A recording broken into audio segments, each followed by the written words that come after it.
Olá, meus amigos, a paz de nosso Salvador e Senhor Jesus Cristo a todos. Queridos, vamos aqui dar prosseguimento ao nosso projeto acerca das mensagens do Apocalipse. E hoje nós estaremos fazendo um devocional, um estudo devocional, mais propriamente dizendo, né? Que se eu fosse falar um estudo exegético, erudito, eu estaria incorrendo num grave erro, né? Mas deixaremos aqui uma devocional acerca do capítulo de número 4 do livro do Apocalipse. Já temos estudado lá a introdução, as interpretações do livro, as formas de ver o livro, a literatura do livro, enfim, falamos já dessas coisas e, por fim, gravamos vídeos sobre as 7 igrejas da Ásia, que foram abençoadores na minha visão. E hoje vamos ler aqui o texto e fazer algumas considerações do capítulo 4 do Apocalipse. Diz assim: depois destas coisas olhei e eis que estava uma porta aberta no céu, e a primeira voz, que como de trombeta, ouvira falar comigo, disse: sobe aqui, e mostrar-te-ei as coisas que depois destas devem acontecer. E logo fui arrebatado. Interessante, né? Essa palavra aí faz lembrar lá de 1 Tessalonicenses 4,16 em diante, né? E logo fui arrebatado em espírito, e eis que um trono estava posto no céu, e um assentado sobre o trono. E o que estava sentado era, na aparência, semelhante à pedra de jaspe e de sardônia, e o arco celeste estava ao redor do trono, e era semelhante à esmeralda. E ao redor do trono havia 24 tronos, e via sentados sobre os tronos 24 anciãos, vestidos de vestes brancas, e tinham sobre a cabeça coroas de ouro. E do trono saíam relâmpagos e trovões e vozes, e diante do trono ardiam 7 lâmpadas de fogo, os quais são os 7 Espíritos de Deus. E havia diante do trono um como mar de vidro, semelhante ao cristal. E no meio do trono e ao redor do trono, 4 animais cheios de olhos, por diante e por detrás. E o primeiro animal era semelhante a um leão, e o segundo animal semelhante a um bezerro. E tinha o terceiro animal o rosto de homem, e o quarto animal era semelhante a uma águia voando. E os 4 animais tinham cada um, respectivamente, 6 asas, e ao redor e por dentro estavam cheios de olhos, e não descansam nem de dia nem de noite, dizendo: Santo, Santo, Santo é o Senhor Deus, o Todo-Poderoso, o que era, o que é e o que há de vir. E quantos animais davam glória e honra e ações de graça ao que estava sentado sobre o trono e ao que vive para todo sempre. Os 24 anciãos prostravam-se diante do que estava sentado sobre o trono, adoravam o que vive para todo sempre e lançavam as suas coroas diante do trono, dizendo: digno és, Senhor, receber glória e honra e poder, pois tu criaste todas as coisas e por tua vontade são e foram criadas. 11 versículos maravilhosos, com muitas coisas aqui bastante profundas, as quais, é claro, né, nós não teremos a arrogância de dizer que vamos descortinar todas. Faremos alguns apontamentos aqui dentro dessa passagem e peço a você que se inscreva no canal, ative o sino da notificação, dê o like, curta o vídeo positivamente, comente, compartilhe principalmente, tá bom, queridos? Vamos lá. Diz aqui que depois destas coisas, ou seja, depois das 7 cartas às 7 igrejas da Ásia, olhei e eis que estava uma porta aberta no céu, ou seja, uma visão que João teve de coisas gloriosas, de acessibilidade ao céu. Porta aberta sempre vai abordar a questão da acessibilidade. Deus estava dando a João a acessibilidade para que ele pudesse ter a experiência que ele teve depois. Então diz: a porta estava aberta e a primeira voz, como que de trombeta, ouvira falar comigo. A trombeta, ela tem um significado imenso dentro das Sagradas Escrituras. Ela servia para anunciar as festas, ela servia para a guerra, ela servia para o arraial se desmontar e se acampar em outro lugar, ela servia para a convocação de reuniões solenes, enfim. A voz era como de uma trombeta, mostrando a potência e a importância que esta voz possuía no dizer da Bíblia, né? Na visão das Escrituras Sagradas, né? Voz como de trombeta. E também uma voz poderosa, imponente, né? E ouvi falar comigo, disse: sobe aqui e mostrar-te as coisas que depois destas devem acontecer. Então Deus, ele manda João, obviamente Deus fala: sobe aqui, e acontece de João ser arrebatado, verso 2, em espírito, e um trono estava posto no céu e um assentado sobre o trono. O verso 3 ele vem descrevendo a aparência daquele que estava sentado no trono.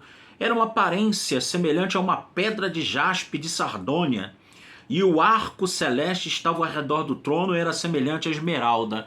O livro do Apocalipse ele é um livro muito importante, muito interessante, porque quando lemos o Apocalipse, né, muitos cristãos devotos, eles se surpreendem ao descobrir que outros crentes igualmente devotos encaram as profecias do livro do Apocalipse de maneira diferente da deles. E isso é uma coisa que torna o livro muito amplo nas suas abordagens, né? Agora, uma coisa é certa, todos concordam com uma coisa: o livro do Apocalipse é um livro completamente doxológico, ou seja, uma doxologia espiritual que glorifica a Deus, ao Cordeiro de Deus, e exalta a majestade de Cristo e demonstra que Cristo, no fim da história, ele é o vencedor de tudo aquilo que é mal. E Deus, por meio da igreja, ele reinará num reino eterno para todo sempre. Então, João aqui, alguns dizem, baseado nesse versículo 2, que João, quando foi arrebatado em espírito, né? Alguns advogam, principalmente da corrente dispensacionalista, que aqui está falando João está representando a igreja arrebatada. Porque há um diálogo e há um debate, né, que entre pré-tribulacionistas e pós, aonde está no Apocalipse, por exemplo, que a igreja sai da terra, né? Então usa-se muito o argumento, né, dos pré-tribulacionistas, que nesse episódio aqui de João sendo arrebatado, que tem tudo a ver com a palavra harpazo, ali do grego, né, lá no 1 Tessalonicenses 4,16 em diante. Alguns dizem então que está ali uma alusão à igreja, mas é uma especulação, ok? E então vamos lá. E o que estava sentado no trono, essa aparência que é descrita no versículo 3, revela a majestade sublime da pessoa do Eterno, uma majestade indizível. Era como, né? Diz que a aparência era semelhante, não está dizendo que era uma aparência de pedra de jaspe, era semelhante à pedra de jaspe de sardônia, e o arco celestial estava ao redor do trono, semelhante a esmeralda, semelhante. Veja que o Apocalipse ele usa elementos naturais de grande relevância, de grande resplendor, de grande importância, para equipará-los àquilo que ele viu, porque em linguagem humana ele não tinha como dizer aquilo que ele estava vendo lá na glória. Então ele usa semelhante à esmeralda, semelhante à sardônia, porque era o que ele conhecia no campo material, e ele então faz um paralelismo com o campo espiritual, a fim de que nós também pudéssemos ter uma compreensão. Mas aqui, na verdade, está descrevendo a glória de Deus, a majestade de Deus, a sublimidade de Deus, a glória indizível do Eterno é revelada nesse versículo. Ao redor do trono havia 24 tronos e 24 anciãos vestidos de brancos, os quais tinham sobre a cabeça coroas. Esses 24 anciãos, eles são alvo de grandes discussões também, né? Uns falam que significa as 12 tribos de Israel e os 12 apóstolos. Outros dizem que esses 24 anciãos, eles representam 24 seres da mais alta hierarquia celestial. A grande verdade é que esses seres estavam ali e eles tinham vestes brancas, que é um símbolo de pureza, por isso estavam ali. É um símbolo de retidão, por isso eles estavam ali. E eles tinham coroas, eram vencedores. De alguma forma eles venceram alguma coisa, por isso estavam coroados. As coroas, elas têm no Apocalipse um sentido muito forte de vitória, de alguém que é vitorioso. Então podemos ver nesses 24 anciãos pessoas ou seres vitoriosos na presença de Deus, na presença de Deus. E do trono saíam relâmpagos, trovões, vozes, diante do trono 7 lâmpadas de fogo, as quais são os 7 Espíritos de Deus, ou seja, o Espírito Santo na sua plenitude. Por isso que são 7, o número 7, 49 vezes ele aparece no livro do Apocalipse. É por isso que 7 Espíritos de Deus, para falar da plenitude do Ruach HaKodesh, que é tremenda. Então, tronos, relâmpagos, trovões, vozes poderosas, isso faz parte do cenário em que a glória e a presença de Deus se manifestam. Lembram-se lá do Sinai? Quando Deus desceu no Sinai, o Monte Sinai, a Bíblia chega a dizer que o Monte Sinai vacilou, ou seja, tremeu. Raios, trovões, relâmpagos eram vistos lá no Monte Sinai quando Deus estava para dar a Torá, a lei para Moisés. Então, isso faz lembrar esse cenário lá do Antigo Testamento. Então vejam como há um pano de fundo apocalíptico também baseado nas escrituras do Tanar. Então isso é muito importante para todos nós entendermos, tá? E havia diante do trono um como, ou seja, não era um mar de vidro, era como um mar de vidro. João entendeu que aquele mar que ele estava vendo ali era como se fosse um mar, mas um mar de vidro. E também semelhante ao cristal. Veja que ele dá aqui duas expectativas ou dois pareceres. Então ele fala que no meio do trono e ao redor do trono 4 animais cheios de olhos por diante e por detrás. Isso fala de total vigilância, olhos pela frente, olhos por trás desses 4 animais que ele vai descrever depois, que tinha aparência de águia, aparência de homem, aparência de bezerro e aparência também de leão. Então, queridos, esses animais, esses 4 animais que alguns dizem que são querubins, são a imagem dos querubins, uma imagem, por sinal, aterradora, não é? Existem até alguns videozinhos que rodam aí pelas redes sociais que fazem desse texto aqui uma representação gráfica e a imagem realmente aterradora. Então esses seres também eles aparecem lá no livro do profeta Ezequiel e mostrando-se também com 4 rostos, né?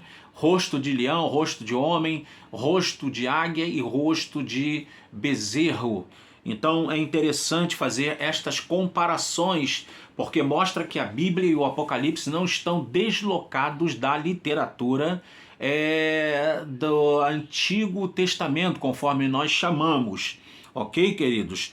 E eles diziam, né, outra imagem que vai nos fazer lembrar aqui do profeta Isaías no capítulo 6, porque esses 4 animais, eles não descansavam, até porque são seres espirituais que não requerem descanso físico, como nós que somos seres materiais e repousamos para repor nossas energias. Eles não, ao contrário, eles são seres que são repletos da glória de Deus, e eles de dia e de noite, né? Isso é uma linguagem, inclusive uma linguagem para mostrar para nós se nem de dia nem de noite, no céu não tem noite, o céu é sempre luz, sempre claro. Mas isso é para dizer para nós, numa linguagem que nós possamos entender, que esses seres ininterruptamente eles adoravam a Deus, ininterruptamente eles glorificavam a Deus. E de que maneira? Está dizendo-nos aqui. Eles diziam: Santo, Santo, Santo é o Senhor Deus, o Todo-Poderoso, que era, o que é e o que há de vir. Essa era a adoração deles. Faz lembrar lá os serafins, santo, santo, santo é o Senhor dos exércitos, toda a terra está cheia da sua glória.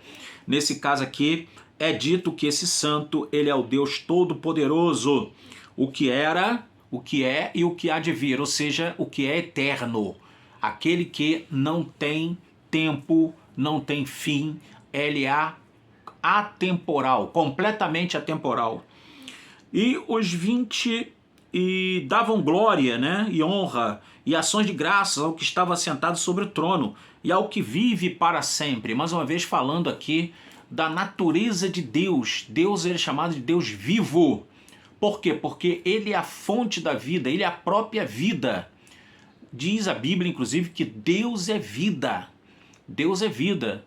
Deus não é Deus de mortos, mas é Deus de vivos. Então há muitos textos na Bíblia que falam que ele é a rocha eterna, ou seja, falando da sua eternidade, da sua atemporeidade. Deus, ele é tremendo, ele é glorioso, ele é majestoso, ele é indizível.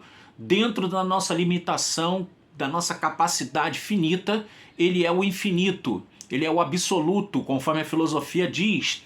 Ele é aquele que é o incausável, conforme também um conceito filosófico. Então, queridos, nós vemos aqui essa cena gloriosa e os 24 anciãos prostravam-se diante do que estava sobre o trono, claro, diante de uma majestade como esta, uma majestade indizível, uma majestade absoluta. Os 24 anciãos, por mais dignos e por mais poderosos que forem, ou que fossem, ou que são, ou que ainda serão, eles têm que se dobrar, se adorar diante de Deus. A palavra aqui é proskinel, né? Que é derivado de em direção, né? E kinel, que é beijar, prostrar-se, vergar-se, obedecer, mostrar reverência, homenagear, louvar, adorar. Proskinel tem todas estas significações dentro do idioma grego. Então esses 24 anciãos, eles portaram-se desta maneira, adorando o que vive para sempre, lançando suas coroas diante do trono e dizendo: digno és, Senhor, de receber glória e honra e poder, porque tu criaste todas as coisas e por tua vontade são e foram criadas. É por isso que eu digo que nós estamos aqui com um propósito. O primeiro propósito é que Deus quis nos criar. O segundo propósito é que nós estamos aqui para a glória de Deus. E o terceiro propósito é que nós estamos aqui para adorar a Deus por toda a eternidade. Deus não nos destinou para a ira, nem nos destinou para a condenação, nem nos destinou para o castigo eterno. Ele nos destinou para que nós, assim como os 24 anciãos que se prostraram, jogavam as suas coroas diante daquele que vive para sempre e o adoravam incessantemente, com toda reverência, com todo louvor. Assim também Deus deseja isso para as nossas vidas. E que assim seja, e que possamos meditar cada vez mais na Bíblia, no Apocalipse, vá lendo aí o Apocalipse, vai estudando, vai pesquisando, que grandes coisas Deus vai falar ao teu coração. Eu espero você na próxima aula, eu espero você aqui, para que juntos possamos continuar a jornada Apocalipse.